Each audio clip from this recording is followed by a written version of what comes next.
Des captivités. Mais comme Dieu tient en sa parole, comme lui avait promis à Abraham les promesses, Dieu appelle les promesses. Dieu appelle les promesses. Je ne vous écoute pas dire les promesses. Dis-moi les promesses de Dieu. Je ne vous entends pas. Dis-moi les promesses de Dieu. Elle va s'accomplir. Elle va s'accomplir. Il n'y a personne qui ne fait pas les promesses de Dieu. Il n'y a personne. Alléluia. Il dit ceci, mes promesses. Pour que ces promesses soient accomplies dans ta vie, je te change le nom. Je te change.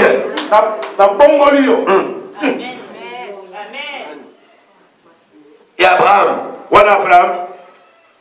il a fait une erreur dans laquelle Dieu promet la captivité de ses descendants. Ce qui est intéressant dans cette histoire, la promesse de Dieu, Abraham a eu Isaac, on avait parlé de ça. Et Isaac a eu Jacob. Ce qui est très intéressant, et 400 ans après, 400 ans après, il y a son fils Isaac.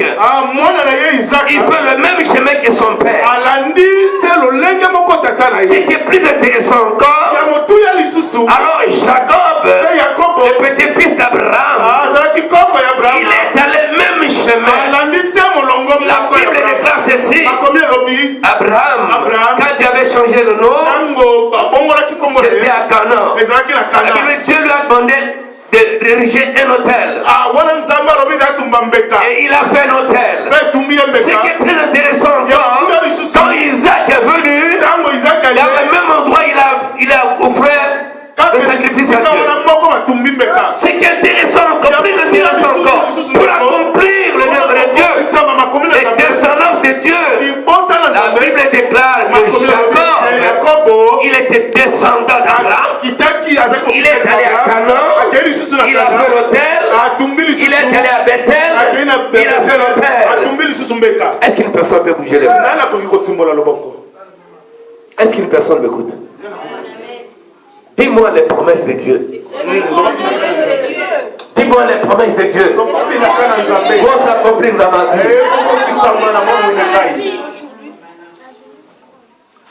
Donc, toutes ces réalisations,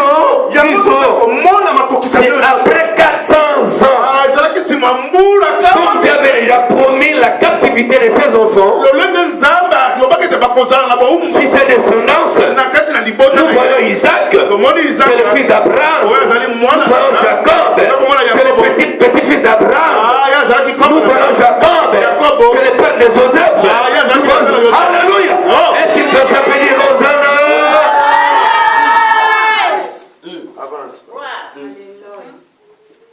Nous voyons Joseph, c'est le petit-fils d'Abraham est allé en Égypte, en captivité, 400 ans. La parole est révélée. La parole est révélée. Les Écritures saintes. J'aime bien cette parole. Nous parlons des promesses de Dieu. Ne sois pas dans une distraction. Tes promesses sont là. Il n'y a personne qui accepte ça. Tes promesses sont là. Tes promesses sont là. J'ai dit des guerres ou des forces. Tes promesses sont là. Tu marches avec tes promesses. Il n'y a personne qui accepte ça. Tu marches avec tes promesses. Tu dors avec tes promesses. Tu parles avec tes promesses. Tu te réjouis avec tes promesses. Tu sautes avec tes promesses. Tu danses avec tes promesses. Et quand tu prépares à manger,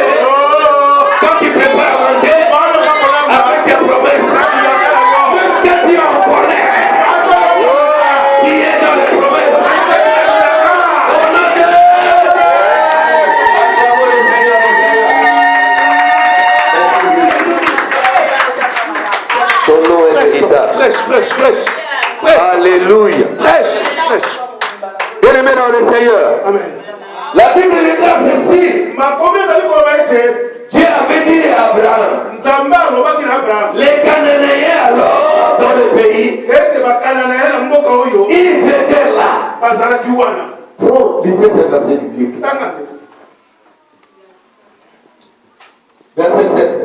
Verset 7. 12, 7. On va aller jusqu'au.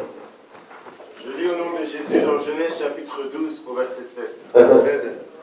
L'Éternel apparut à Abraham. Attends. 6. Abraham parcourut le pays jusqu'au lieu nommé Sichem, jusqu'au chêne de Morée. Oui, alors?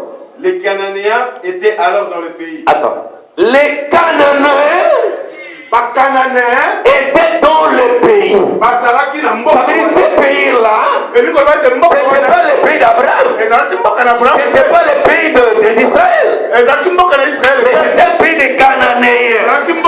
Ceux qui habitaient là, ce peuple, étaient les Cananéens. Ce n'était pas le pays d'Abraham, ni le pays d'Abraham. Mais ce pays-là était pour les Cananéens. Alors la Bible déclare Abraham arrivèrent à Canaan. Qu'est-ce que Dieu dit? L'Éternel apparut à Abraham et dit. L'Éternel apparut à Abraham et dit. Je donnerai ce pays. Je donnerai ce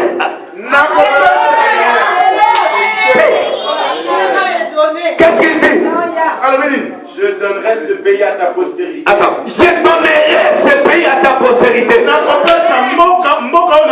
vais te rassurer. Je vais dire une chose à une personne. Je vais dire à un frère. Je vais dire à une sœur. Je vais dire à quelqu'un. Je vais dire à quelqu'un. Je vais dire à quelqu'un. Par où tu vas passer? Même ça ne vous appartient pas. Même ça ne vous appartient pas. Même ça ne vous appartient pas.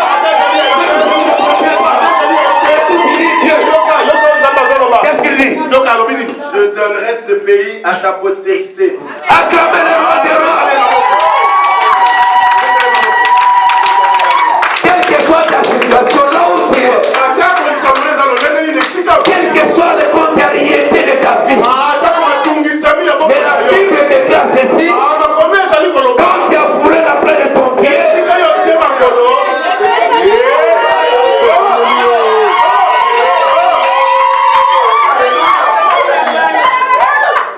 il dit bien clairement. Dieu avait promis à Moïse.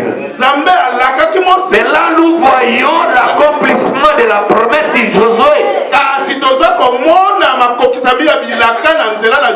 La Bible dit, Josué lit les Écritures saintes. Il découvre. Les lions, c'est écrit. Les lions foulera les plans de ton pied. Je te le donne. Parce que j'avais déjà dit.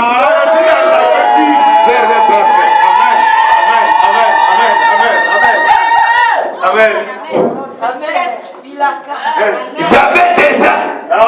Non. Les lions foulera, je te donne en possession. Et Josué n'a pas compris. Dieu lui confirme. Il dit, moi,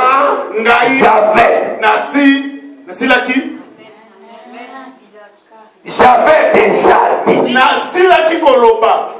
C'est quelque chose qui est déjà dit. Toi, tu ne peux pas. Tu peux te retrouver devant ce poteau-là. Il dit ça, c'est une pierre ou une fer.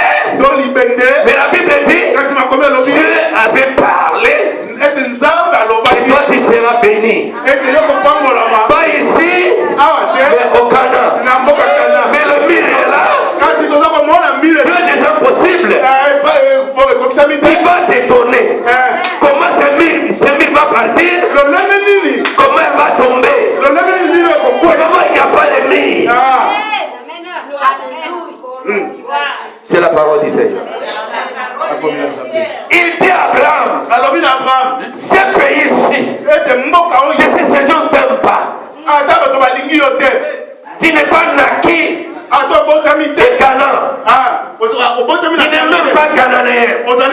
Mais comme tu as mis ton pied là, tes descendances auront ce pays en possession. Parce que c'est un pays qui t'est dû. Ce qui est intéressant dans ma Bible, je vais vous expliquer dans ma Bible. Ce qui est intéressant dans ma Bible,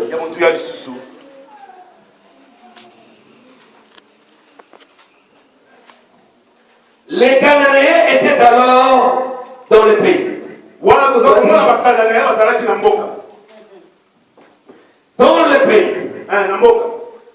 Puis avant que les Cananéens, quand ils parlaient, ne s'opposaient pas à Israël.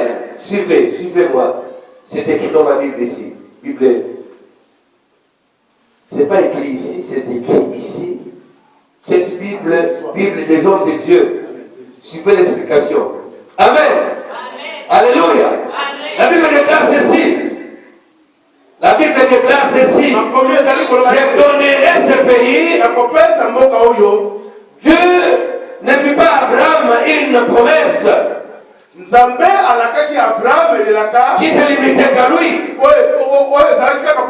Il conclut avec lui une alliance dont les intérêts élevés et secrets. Sacré. Si tu es dans les longs termes, où sa descendance vivra